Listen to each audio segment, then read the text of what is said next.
కాకినాడ జిల్లా అన్నవరం గ్రామంలో డాక్టర్ అంబేద్కర్ 67వ వర్ధంతిని అన్నవరం దళిత నాయకులు సలమర్ల మధుబాబు, రాష్ట్ర మాలమహానాడు అధ్యక్షులు కంతటి కిరణ్ కుమార్ ఆధ్వర్యంలో అత్యంత వైభవంగా నిర్వహించారు.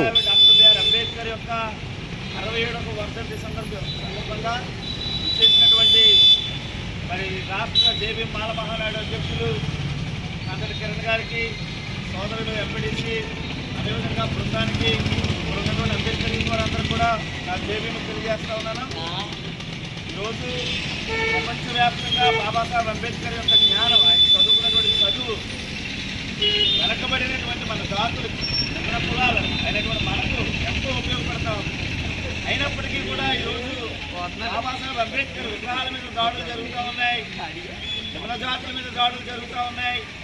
ఇలాంటి దాడులు ఇంకనూ ఈ యొక్క సమాజంలో ఇంకా పొలం అనేటువంటి దారుణమైనటువంటి రోగం ఇంకా అక్కడిని కూడా వెంటాడుతూ ఉంది. కుల వివక్షతో బాబాసాహెబ్ అంబేద్కర్ విగ్రహాల దాడి జరిగిందంటే పక్కన పులి మండలంలో బయటపడినటువంటి గ్రామంలో బాబాసాహెబ్ అంబేద్కర్కి ఆయన యొక్క విగ్రహాన్ని తీసేసినటువంటి సందర్భం.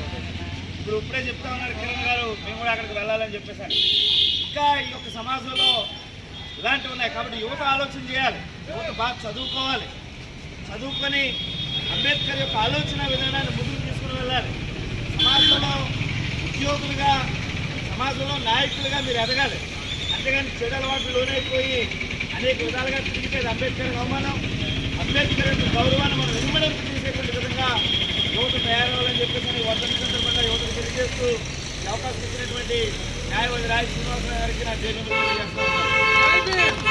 బాలల మీద పెట్టినటువంటి కేసుల్ని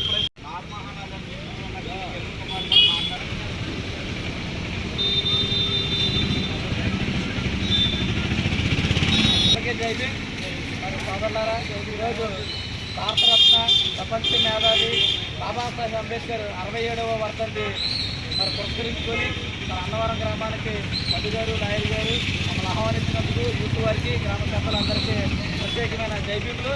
మరి సోదరులారా, ఈరోజు అన్ని వసతులు ఉండి కూడా మనం ఇంకా వెనకడుగు వేస్తున్నాం. ఎందుకంటే ఆ రోజు అంబేద్కర్ చదువుకున్నప్పుడు కానీ, అంబేద్కర్ విద్యాభ్యాసంలో కానీ, అంబేద్కర్ యొక్క రాజ్యాంగాన్ని మనకు పొందుపరిచినప్పుడు కానీ, అంబేద్కర్ రాజకీయ ఎదిగినప్పుడు కానీ ఆయన పోరాటంలో ప్రతి క్షణం అవమానం, ఆయనకి అన్యాయం జరిగింది. కానీ ఎన్ని జరిగినా, ఎన్ని కష్టాలు వచ్చినా సరే జాతికి, దేశానికి, దేశ ప్రజల కోసం ఆయన అంకిత భావంతో పనిచేసిన వ్యక్తి బాబాసాహెబ్ అంబేద్కర్.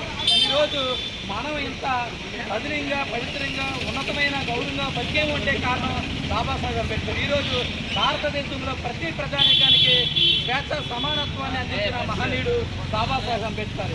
ఈరోజు స్త్రీలు సమానత్వం, హక్కులు, పోరాటం, రాజకీయంగా, ఉద్యోగుల్లోని అన్ని విధాలుగా స్త్రీకి సమానత్వం ఉన్నదంటే కారణం బాబాసాహెబ్ అంబేద్కర్. ఇంత గొప్ప మహానుభావుడికి మనమందరం నిరంతరము మనం శరణ్యం చేయాలి, ఆయన అడుగుజాడలో నడవాలి. యూత్ వారు ఎప్పుడు చదువుకోవాలి, చదువు పట్ల ధ్యాస కలిగి ఉండాలి. అన్ని అవకాశాలు ఉన్నప్పుడు మనం చదువుని డెవలప్ చేసుకోవాలి. ఆ రోజుల్లో చూస్తే తన పిల్లలు చనిపోయినా సరే మరి అంబేద్కర్ మరి దేశ యొక్క గొప్పతనం కోసం, ప్రజల యొక్క అనుక్షణం వాళ్ళ అభివృద్ధి కోసం పాటుపడిన మహనీయుడు అంబేద్కర్.